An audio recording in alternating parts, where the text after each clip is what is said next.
কি ভেবেছিলি হারামি? ঠান্ডা লেগেছে বলে আমি দয়া করব। আজ তোকে ভেঙে না ফেললে শান্তি পাবো না।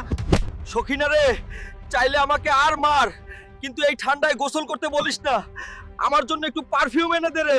শুনে রাখ হারামি, আজ যদি তুই গোসল না করিস তাহলে আমি এখনই বাবার বাড়ি চলে যাব রে। সখিনা, তুই চলে যা রে। তবুও আমি গোসল করব না রে।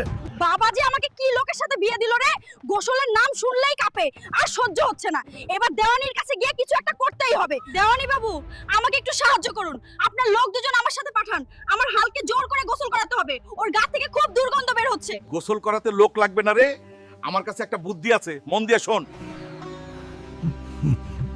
দেওয়ানি বাবু, আপনাকে লাখ লাখ ধন্যবাদ রে।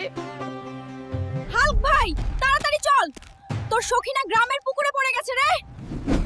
তুই এসব কি বলছিস রে? সখিনা রে, আমি আসছি, আমি তোকে বাঁচাবো রে।